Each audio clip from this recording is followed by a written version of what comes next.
ଜାଣି ରଖ, ତୁମର ନିଜ ଲୋକ ତୁମର ସମୟ ଚାହାନ୍ତି, ନା କି ତୁମ ଦ୍ୱାରା ପଠାଯାଇଥିବା ଉପହାରକୁ।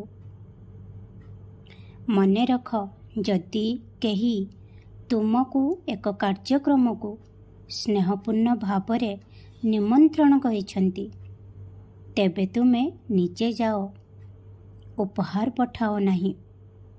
ତୁମର ସେଠାରେ ଉପସ୍ଥିତି ଦ୍ୱାରା ଯେଉଁ ଖୁସି ସେମାନଙ୍କୁ ମିଳିବ, ତାହା କୌଣସି ଉପହାରରୁ ମିଳିବ ନାହିଁ। ପିଲାମାନେ,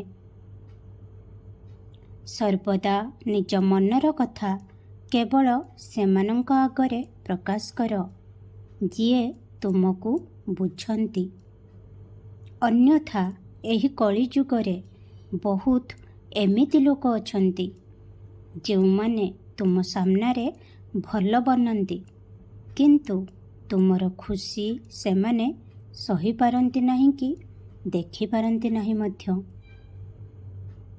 ତୁମେ ତୁମ ସମୟର ସତ୍ ଉପଯୋଗ କର, କାରଣ ସମୟ କେବେ ଫେରେ ନାହିଁ। ତେଣୁ ଯଦି ତୁମେ ତୁମର ସମସ୍ତ କାର୍ଯ୍ୟ ଠିକ୍ ସମୟରେ କର, ତୁମର ଦୈନନ୍ଦିନ କାର୍ଯ୍ୟ ଭଲ ରହିବ ଏବଂ ସମସ୍ତ କାର୍ଯ୍ୟ ସଠିକ୍ ଭାବରେ ହୋଇ ଚାଲିବ। ନିଜର ଭବିଷ୍ୟତ ତୁମେ ତୁମର କର୍ମ ଦ୍ୱାରା ହିଁ ନିର୍ଦ୍ଧାରିତ କରିଥାଅ।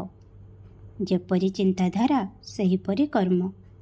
ସେଥିପାଇଁ ସର୍ବଦା ଠିକ୍ ଭୁଲ ମଧ୍ୟରୁ ସଠିକ୍ ରାସ୍ତା ବାଛ।